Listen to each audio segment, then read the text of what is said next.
Now, Prince Harry has consulted former aides about a possible partial return to the UK as he seeks to repair his public image. That's according to the Daily Mail. Yes, the major move is being branded as Operation Bring Harry In From the Cold, catchy, as he's allegedly growing dissatisfied with advice from American-based image experts. I'm not surprised. They've absolutely mugged him off. Right, joining us to discuss this now is royal commentator Caroline Aston. Caroline, so does Harry really want to come back? He may do, because there are lots of strands to this story. Let's look at it from the King's viewpoint for a start. Still undergoing cancer treatment. You know, he's 76 in November. He has loose ends in his life, which anybody faced with a diagnosis like his might just want to knit up. Tighten them up a little bit. And we know he's been consulting spiritual advisors about the nature of forgiveness. So that could be some motivation on that side. On the other, though, Harry. Now, why does he want to come back? He's offered, of course, to do a little light royal work, you know, zero publicity, of course, zero balcony appearances. How likely is that? There'd be a piranha fish fest going on the moment he set foot on our shores. And, of course, that sails perilously close to disobeying the late Queen's absolute diktat that he could not be half in and half out.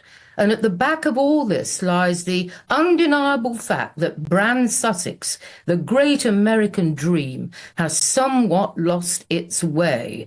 The proof of any pudding is in the eating, and there must be a very sad, sour taste in the mouths of both Sussexes at the moment. We've got Meghan making jam, cooking in a kitchen that isn't her own, and I think Harry's about to conjure up a picture of that niche sport, polo. The Netflix contract comes up for renewal next year. And don't forget, Spotify has already gone the way of all flesh. And indeed, they've been called a couple of grifters by the powers that be there. This is a crucial time for the Sussexes. And it's interesting, isn't it, that these trusted aides and friends he's been consulting are so trusted, of course, they've leaked the whole idea to the press. Because at the end of the day, publicity is oxygen to the Sussexes. And what better publicity could you have than this dangling, if you like, the carrot of reconciliation, knowing the press will zero in on this like an Exocet missile? Well, you've put that in such beautiful terms. What wonderful turns of phrase. Caroline, just very quickly, we haven't got long. Is it true, is it right what Patrick said, that the pair have been mugged off by the American PR guys? Well, I would say if you're an advisor, your job is to give advice. That's what it says on the tin. But you can only give advice if someone's listening to it. And you must get very frustrated if you find your real job is to rubber stamp decisions that the great and the good have already made. Camp Montecito, heads above the parapet. What will happen next? Watch this space. Watch this space. Caroline, thank you very much. You always deliver. Caroline Aston there, the fabulous royal commentator. But we're going to be talking about another very controversial topic now, aren't we? We are, yes. The Paralympics, just like the Olympics in Paris, is being overshadowed by a transgender controversy. Honestly, sorry, this is just ridiculous. Italian trans athlete Valentina Petrillo, who was competing as a male only 6 years ago, has qualified for the women's T12 400-metre semi-final. The current 200-metre bronze world championship medalist is looking to secure an Olympic medal, which will be the first in Paralympic history. I just don't understand why anyone bothers. I'll bring in now Peter Tatchell, LGBTI+, whatever else campaigner. Peter, thank you very, very much. Great to have you on the show. We have a 50-year-old Italian man in the semi-final of the Women's Paralympics running. How can that be OK?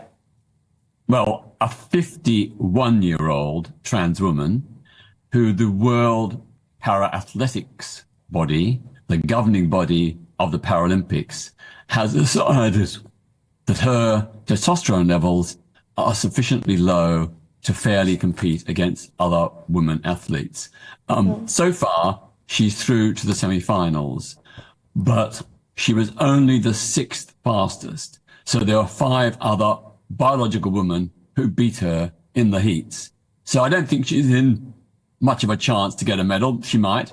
The other thing that's worthwhile pointing out is that if you look at her physical size and body shape, It's very similar to that of other women athletes who she's competing against. Okay, So Peter, it's there not has to just be fairness about in sport. it's not just about whether this athlete will win the race, potentially taking away a space from someone else. Competing as a male only 6 years ago, is this just about testosterone? Is that the only difference between a male athlete and a female athlete now?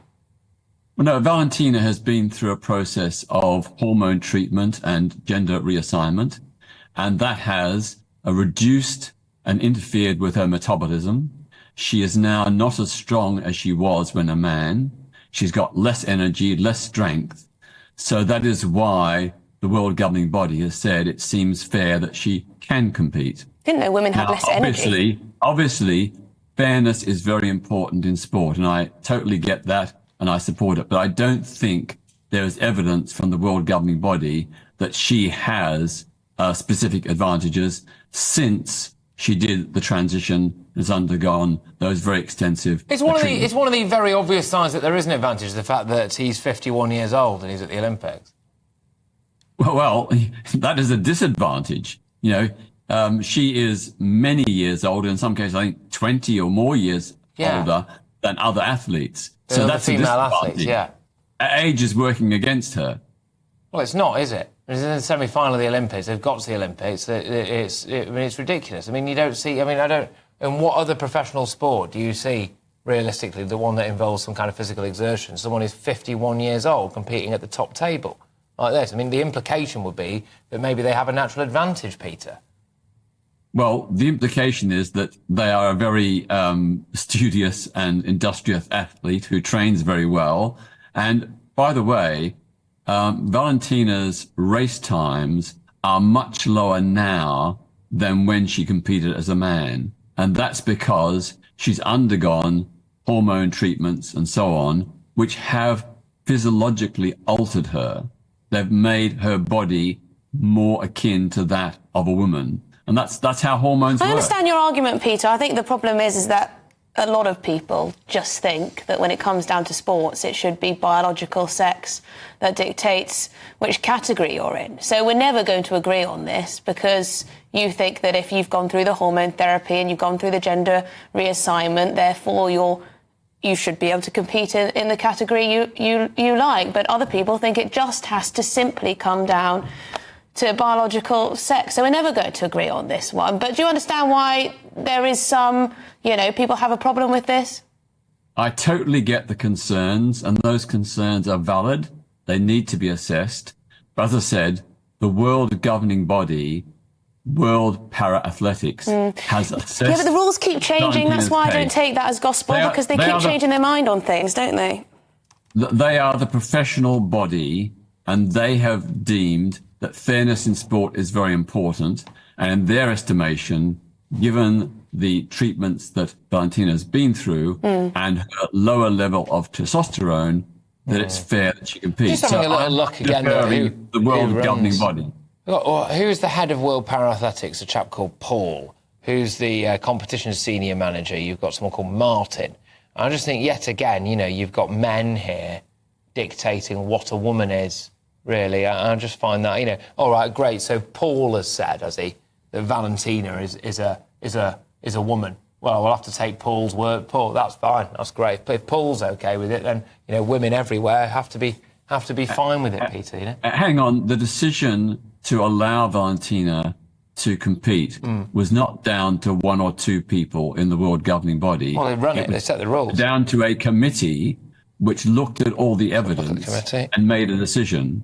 So it wasn't just men or just a couple of men. It was a committee decision which looked very thoroughly at the medical and other evidence and came to this conclusion. Now, I agree that this is a tricky, difficult issue, and I don't feel comfortable with it, but I think we have to err on the side of inclusion unless there is compelling evidence to the contrary. And there is no compelling evidence that Valentina, after her transition, has a particular advantage. Yeah, the argument, though, that she's older, so therefore doesn't have that advantage in that way, or she's not going to win the race anyway. I mean, that just... Anyway, Peter Tatchell, thank you very much. Always good to speak to you. Peter Tatchell, LGBTI plus liberation campaigner. Yeah. Never going to agree on that one. No, we're not. But anyway, whatever.